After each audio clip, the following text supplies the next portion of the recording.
नमस्कार मेरे शेरों, कैसे हो रसगुल्लों। फिर से मैं एक और ताज़ा तरीन वीडियो लेकर आ गया हूँ सिर्फ़ आपके लिए। मैं स्वागत करता हूँ आपका आपके अपने यूट्यूब चैनल श्री राम अध्ययन मंत्रा में। मित्रों अर्थात मेरे शेरों, हम बात कर रहे हैं एनसीईआरटी कक्षा 9 हिंदी अनिवार्य का अध्याय प्रेमचंद के फटे जूते, जिसे लिखा है हरिशंकर परसाई ने। जीवन परिचय हम इससे पहले वीडियो में देख चुके हैं, पढ़ चुके हैं, और अब बात करेंगे प्रेमचंद के फटे जूते अध्याय पर। और सबसे पहले बात कर लेते हैं पाठ परिचय पे कि पाठ में क्या दिया गया है। तो इसे ध्यान से सुन लो कि भाई इसमें क्या है, तो आप आगे आगे संपूर्ण पाठ समझ जाओगे। देखो, मैं आपको एक उदाहरण देता हूँ। भाई आपके नंबर आते हैं पढ़ने के पश्चात, चलो अभी तो ठीक है, कोरोना काल चल रहा है, लेकिन नंबर आते हैं तो सबसे पहले रिश्तेदार ही पूछते हैं, चाहे वो कोई भी हो। तो वो पूछेंगे, वो मम्मी पापा से बात करें कि इतने कम नंबर आए हैं, ये आए हैं, वो आए हैं, कि इसे डॉक्टरी नहीं करनी है, इसे तो बस इंजीनियर बनना है, इसे तो ये इंजीनियर ही नहीं बनेगा, इसे तो फौज में भेज दो, इसे तो पुलिस वाला बना दो। तो ऐसे करके वो बातचीत करते रहते हैं। ये क्या है कि एक समाज की संकीर्ण सोच होती है, ठीक है। तो उसका दबाव हम पे रहता है और हम दबाव के मारे हम अपनी रुचि का विषय नहीं ले पाते हैं और आगे चल के हमें प्रॉब्लम्स होती हैं। तो यही चीज़ है कि समाज की दृष्टि क्या रहती है, यही इस पाठ में बताया गया है प्रेमचंद के माध्यम से। वो ज्ञान नहीं देखते, वो पैसा देखते हैं, ये मुख्य बात है। अब देखते हैं प्रेमचंद के फटे जूते शीर्षक निबंध में परसाई जी ने प्रेमचंद के व्यक्तित्व की सादगी, सादगी मतलब होता है सीधापन, के साथ एक रचनाकार की अंतर्भेदी, अंतर्भेदी मतलब जो अंदर या हृदय को भेद देने वाली सामाजिक दृष्टि, मतलब समाज की जो दृष्टि अर्थात नज़र है, उसका विवेचन अर्थात वर्णन करते हुए आज की दिखावे की प्रवृत्ति। आज किस चीज़ की प्रवृत्ति है? प्रवृत्ति का मतलब आदत, प्रवृत्ति का अर्थ क्या होता है? आदत। दृष्टि का मतलब नज़र, और अंतर्भेदी का अर्थ क्या होता है? हृदय को भेद देने वाली, हृदय को भेद देने वाली।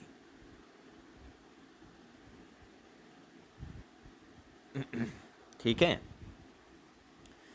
तो आप सबके सामने है कि आज लोग दिखावा अधिक करते हैं, होता उनमें कुछ नहीं है। आजकल दिखावे की आदत ही बन चुकी है। एवं अवसरवादिता, अवसरवादिता का अर्थ क्या होता है? अवसर की ताक में रहना, अवसर की ताक में रहना। वो कहते हैं ना भाई, मौका देख के चौका मारना।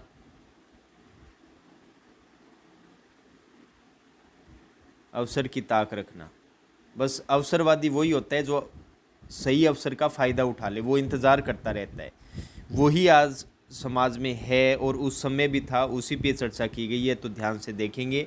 ये तो हो गया आपका पाठ परिचय। अब चलते हैं मूल अध्याय पर। मूल अध्याय क्या कहता है?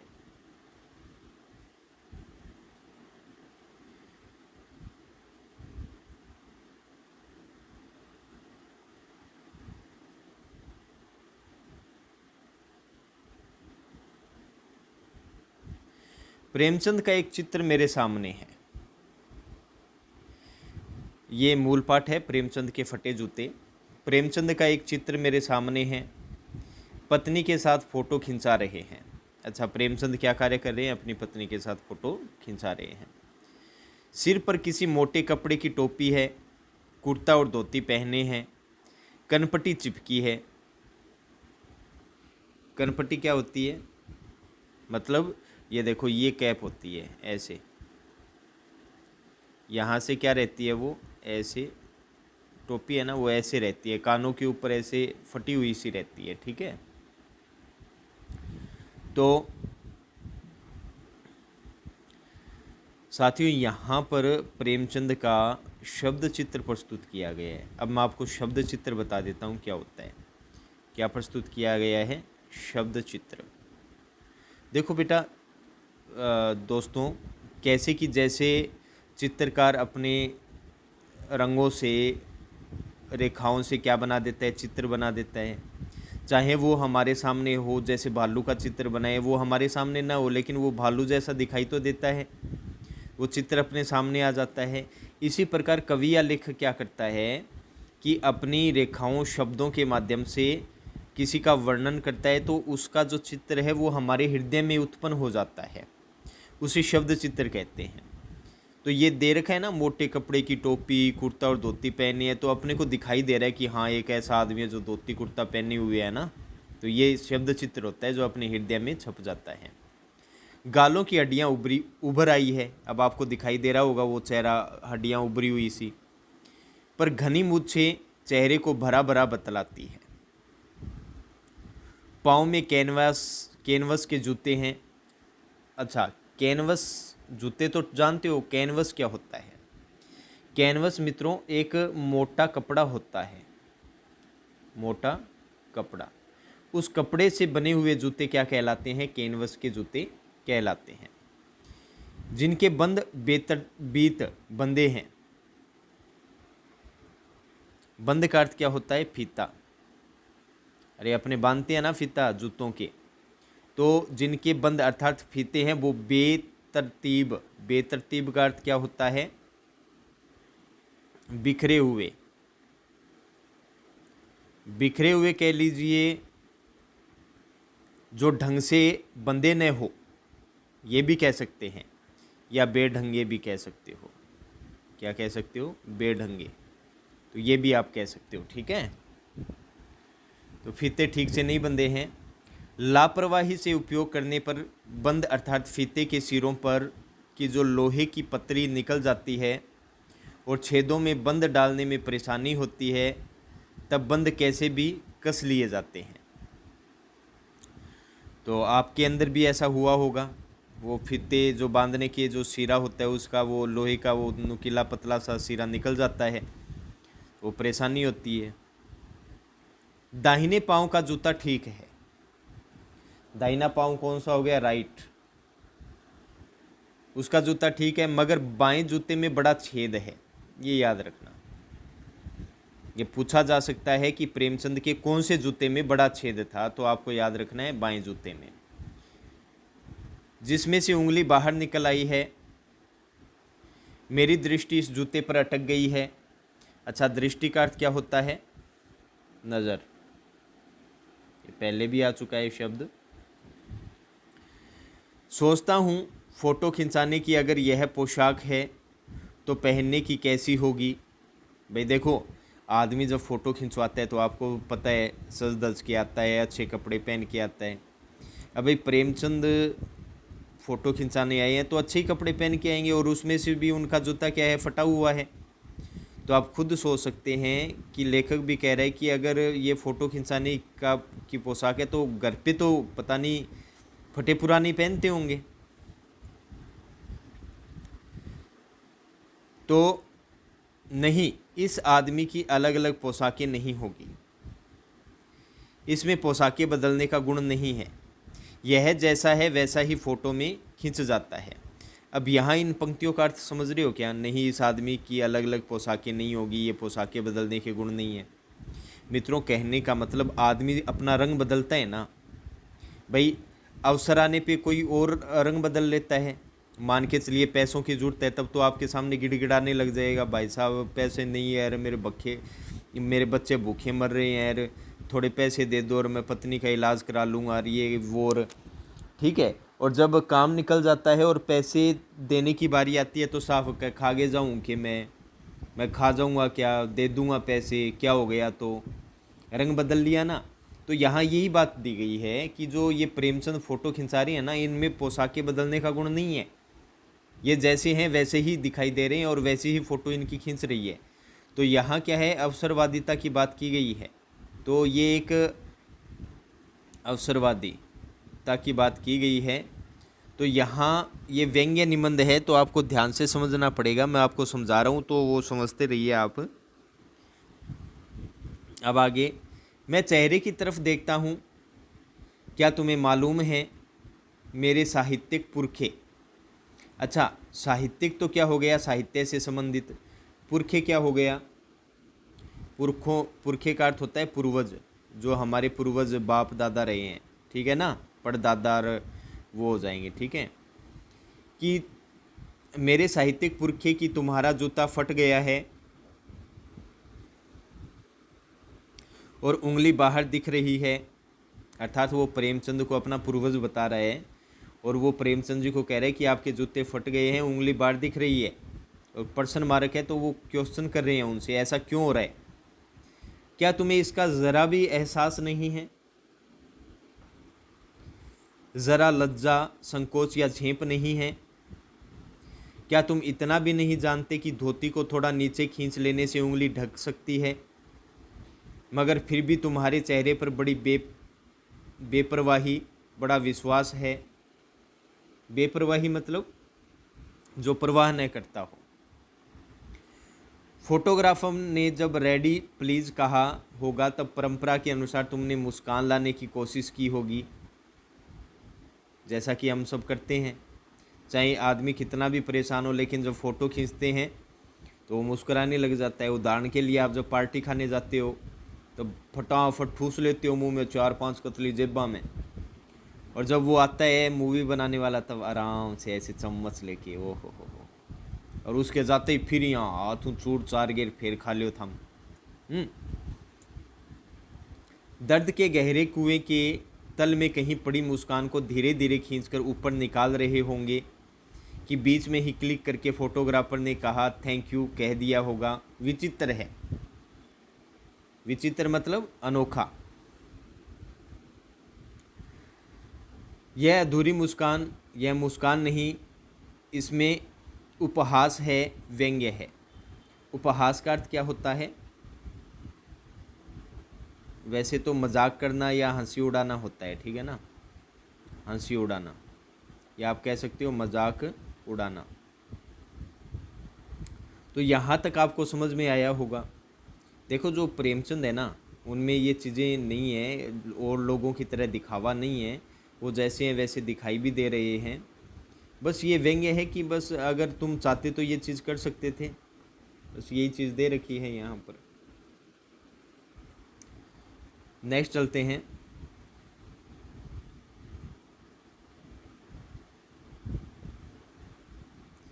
यह कैसा आदमी है जो खुद तो फटे जूते पहने फ़ोटो खिंचा रहा है, पर किसी पर हंस भी रहा है। फ़ोटो भी खिंचाना था तो ठीक जूते पहन लेते या न खिंचाते।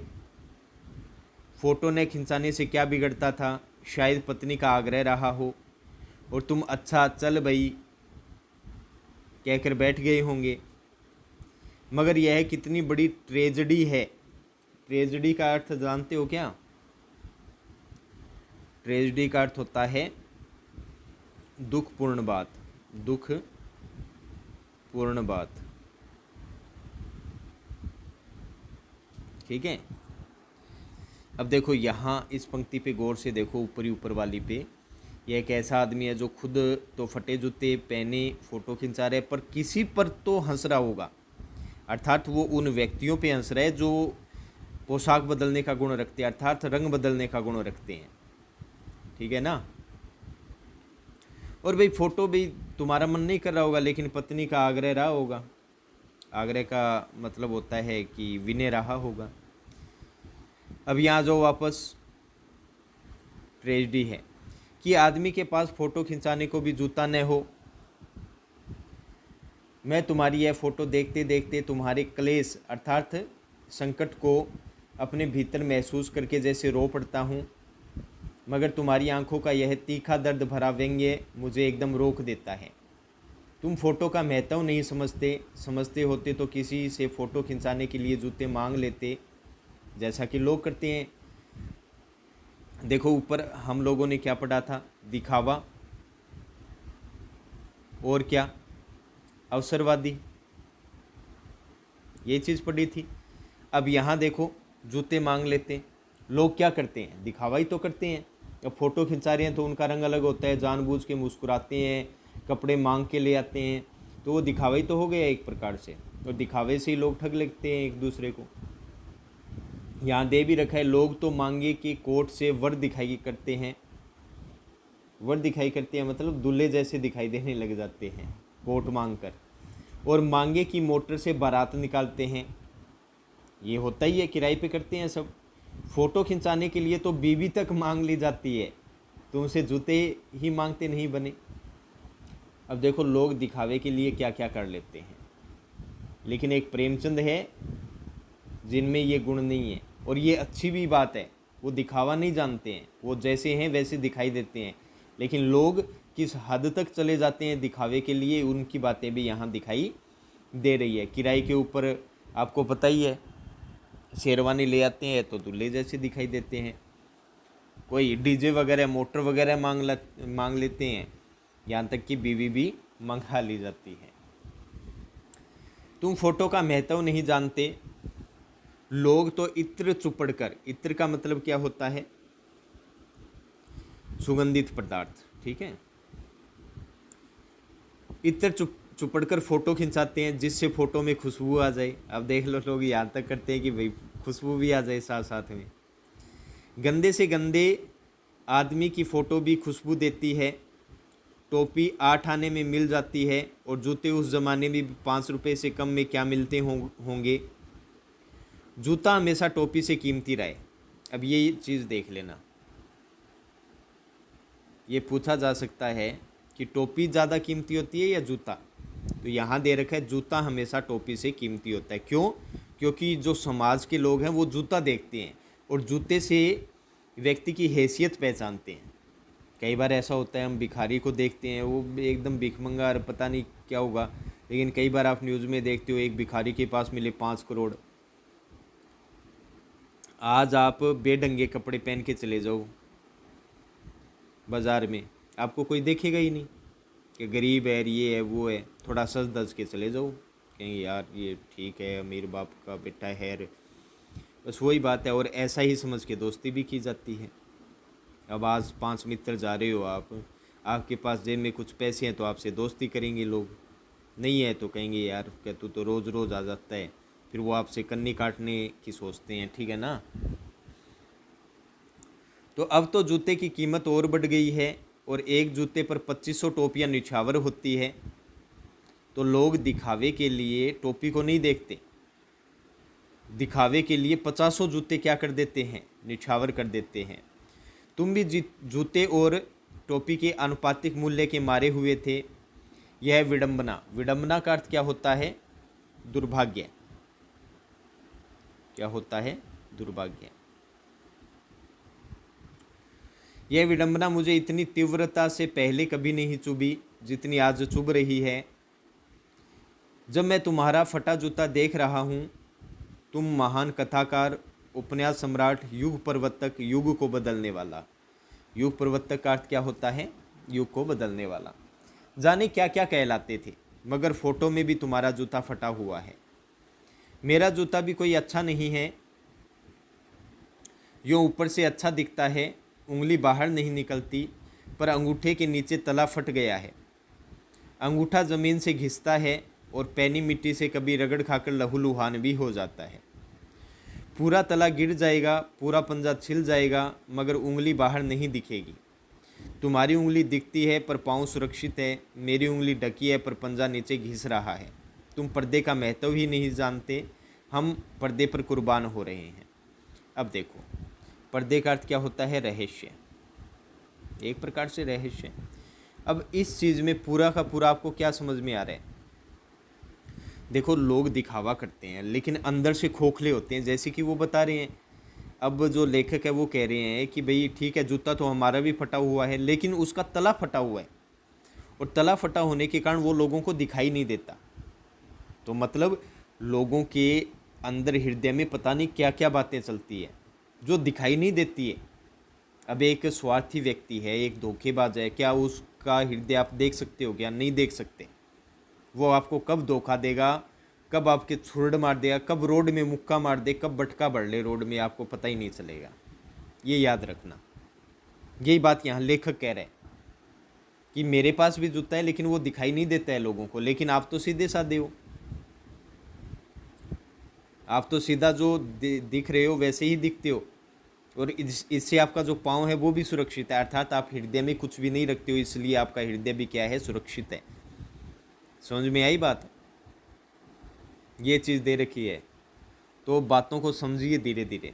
मैं क्या पढ़ा रहा हूँ, क्या इस अध्याय में दिया हुआ है, सीधे सीधे पढ़ने से फ़ायदा नहीं है, क्योंकि ये निबंध है और एक अच्छा निबंध है। चलो चलते हैं आगे।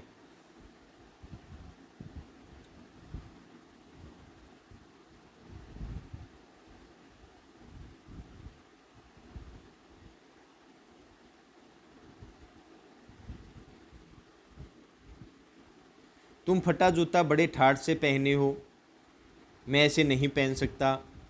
फ़ोटो तो ज़िंदगी भर इस तरह नहीं खिंचाऊँ, चाहे कोई जीवनी बिना फ़ोटो के ही छाप दे, जीवनी जो किसी के व्यक्तित्व पर लिखी जाए। जैसे मान के चलिए मैं हूँ और आप में से कोई मेरे ऊपर कुछ लिखे तो वो जीवनी कहलाएगी। तुम्हारी यह व्यंग्य मुस्कान मेरे हौसले पस्त कर देती है। हौसला पस्त करना मुहावरा है, तो आप ये कह सकते हो यहाँ मुहावरेदार भाषा का प्रयोग किया गया है। हौसले पस्त करना अर्थात क्या हो जाएगा, जोश या उत्साह ठंडा करना। जैसे अपने खुश होके जाते हैं, पापा पापा मैं पतंग ले आऊँ, पापा पापा इतने में आए रैप्टो घूम गए, ले लिया पतंग, इतने में जोश उत्साह ठंडा हो जाता है सब, ठीक है ना। तो मुहावरेदार भाषा का प्रयोग है। क्या मतलब है इसका, कौन सी मुस्कान है यह, क्या होरी का गोदान हो गया। अच्छा देखो, गोदान प्रेमचंद का उपन्यास है, एक बहुत प्रसिद्ध, बहुत प्रसिद्ध है ये उपन्यास। तो गोदान उपन्यास है, और ये जो होरी है ये नायक है किसका, गोदान उपन्यास का नायक है, ये अंतिम उपन्यास था उनका, ठीक है। क्या पूस की रात में नील गए हल्कू का खेत चर गई। अब ये पूस की रात है, ये इनकी एक कहानी है, बहुत बढ़िया कहानी है।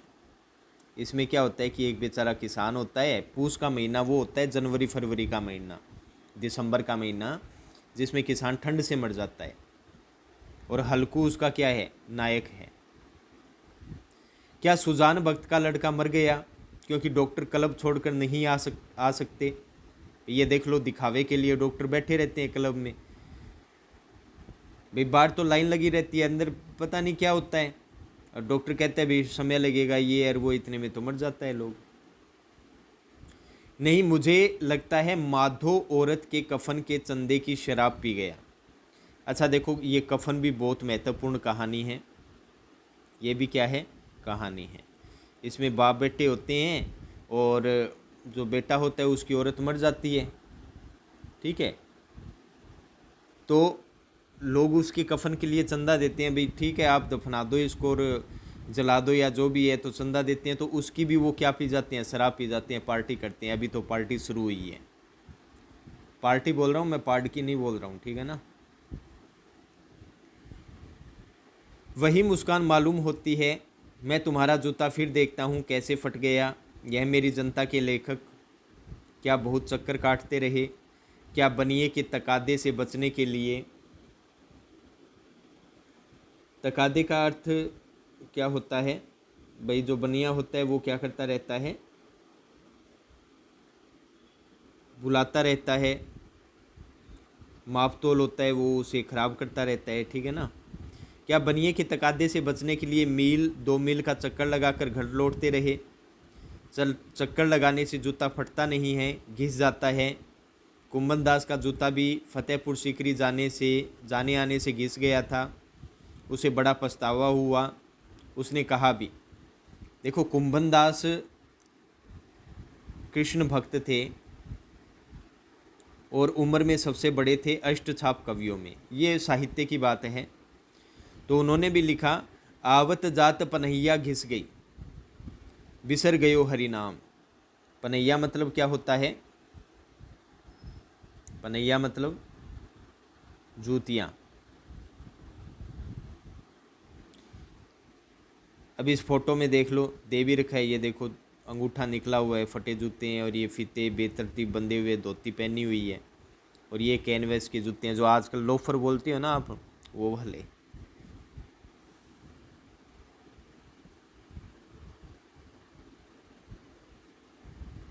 और ऐसे बुलाकर देने वालों के लिए कहा था, जिनके देखे दुख उपजत है, तिनको करबो परे सलाम। अब फिर जब वो फतेहपुर सीकरी पहुंच गए अकबर के बुलाने पे, तो उन्होंने वहाँ जाके यही कहा कि जिनके देखे दुख उपजत है, मतलब जिसको देखने से दुख होता है, तिनको करबो परे सलाम, उसको ही सलाम करना पड़ रहा है। देख लो क्या हालत है। चलने से जूता घिसता है, फटता नहीं। तुम्हारा जूता कैसे फट गया? मुझे लगता है तुम किसी सख्त चीज़ को ठोकर मारते रहे हो। ये पंक्ति याद रखना मित्रों। देखो ऐसा नहीं है कोई पत्थर की चोट मारी गई है या ठोकर मारी गई है, मतलब समाज में ऐसी ऐसी चीज़ें फैली हुई है, कुरीतियाँ फैली हुई है, दिखावा फैला हुआ है, भ्रष्टाचार फैला हुआ है। उसको छोड़ देना, उसको देख कर भी क्या कर देना, अनसुना कर देना, फेंक देना उसे तुरंत प्रभाव से, उस पर गौर नहीं करना, वो यहाँ है ठोकर मारना। प्रेमचंद ने कभी भी दिखावा नहीं किया, उन्होंने कभी भी अवसरवादिता को नहीं अपनाया, उन्होंने कभी भ्रष्टाचार को नहीं अपनाया। शायद इसी वजह से उनका जूता फट गया है। कोई चीज़ जो परत पर परत से जम गई है, उसे शायद तुमने ठोकर मार मार कर अपना जूता फाड़ लिया। कोई टीला जो रास्ते पर खड़ा हो गया था, उस पर तुमने अपना जूता आजमाया। आजमाना का मतलब क्या होता है? कोशिश करना, कोशिश करना, ठीक है। मतलब उनके रास्ते में कठिनाइयाँ आई होगी। देखो आज आप कहीं मान के चलिए आप तहसील में जा रहे हो जाति प्रमाण पत्र बनवाने या मूल निवास प्रमाण पत्र बनवाने, तो अगले कहेंगे भाई 40 रुपये दे हमें, तो तब जल्दी से जल्दी मिल जाएगा, 100 रुपये दे जल्दी से जल्दी मिल जाएगा। तो हम क्या करते हैं, जल्दी बनवाने के चक्कर में वो 100 रुपये दे देते हैं, उससे ही धीरे धीरे भ्रष्टाचार होता है। लेकिन प्रेमचंद ने ऐसी ही कठिनाइयों को क्या मार दी? ठोकर मार दी। तुम उससे बचाकर उसके बगल से भी तो निकल सकते थे, टीलों से समझौता भी तो हो जाता है। सभी नदियां पहाड़ थोड़ी ही फोड़ती है, कोई रास्ता बदल कर घूम कर भी तो चली जाती है। तो कहने का मतलब लेखक ये कहना चाहते हैं कि भाई कठिनाई आई तो थोड़ा उससे अलग हो जाते, देखकर अनसुना कर देते, भाई देखकर उसे चले जाते आप। लेकिन प्रेमचंद ऐसे व्यक्ति रहे जिन्होंने देखा ना, उसका वर्णन किया और उस समस्या को बताया कि ये समस्या समाज में है। उन्होंने उसे छोड़ा नहीं, उन्होंने उसे हटाने की कोशिश की। अगर अपने जैसे हो तो सीधा निकल जाए, क्या ठीक है बड़ंदे आपने के लिए, लेकिन प्रेमचंद ऐसे नहीं थे। उन्होंने क्या किया? उसको ठोकर मारी, उसे समाज को दिखाया कि ये चीज़ है जो समाज को खराब कर रही है।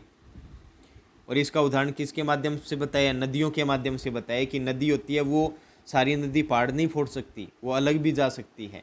लेकिन प्रेमचंद ऐसे नहीं थे, ऐसी नदी नहीं थी जो घूम कर जाती, वो तो पहाड़ को चीर के जाना चाहती थी। तुम समझौता कर नहीं सके, क्या तुम्हारी भी वही कमजोरी थी जो होरी को ले डूबी? वही नेम धर्म वाली कमजोरी। देखो होरी की भी एक कमजोरी थी, वो अपने से बड़ों का मान सम्मान करता था, चाहे वो उसका कितना भी शोषण कर ले, और इसी कारण होरी की अंत में मौत हो गई थी। तो नेम धर्म मतलब सिद्धांत हो गया, ठीक है, कर्तव्य। नेम तो नियम हो गया, और धर्म का अर्थ क्या हो गया? धर्म, कर्तव्य। तो नियम और कर्तव्य उसकी भी जंजीर थी, मगर तुम जिस तरह मुस्कुरा रहे हो उससे लगता है कि शायद नियम और कर्तव्य तुम्हारा बंधन नहीं था, तुम्हारी मुक्ति थी। तुम्हारी यह पाँव की उंगली मुझे संकेत करती सी लगती है, जिसे तुम घृणित समझते हो। घृणित मतलब जो घृणा के लायक हो। उसकी तरफ हाथ की नहीं, पाँव की उंगली से इशारा करते हो। तुम क्या उसकी तरफ इशारा कर रहे हो जिसे ठोकर मारते मारते तुमने जूता फाड़ लिया? मैं समझता हूँ, तुम्हारी उंगली का इशारा भी समझता हूँ और यह व्यंग्य मुस्कान भी समझता हूँ। तुम मुझ पर या हम सभी पे हंस रहे हो, उन पर जो उंगली छिपाए और तलवा घिसाई चल रहे हैं, उन पर जो टीले को बरकाकर बाजू से निकल रहे हैं।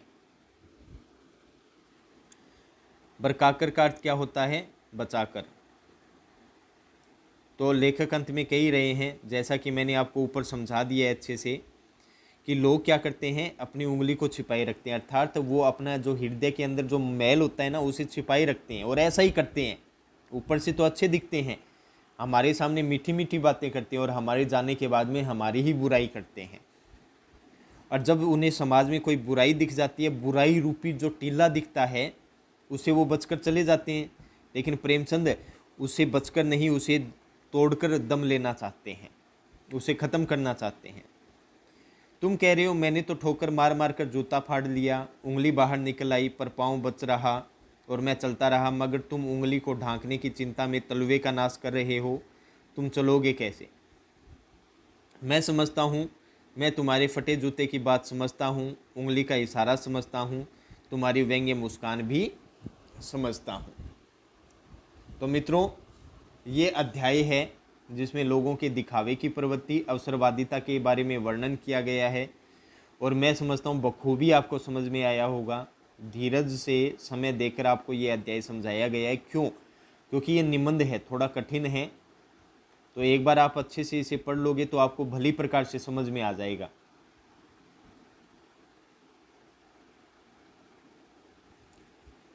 तो मित्रों, अच्छे से समझ में आया होगा आपको। नहीं आता है तो आप कमेंट बॉक्स में कमेंट कर सकते हैं। तो मिलते हैं नेक्स्ट वीडियो में नेक्स्ट अध्याय के साथ। तब तक के लिए श्री राम अध्ययन मंत्रा को विदा दीजिए। जय हिंद, वंदे मातरम साथियों।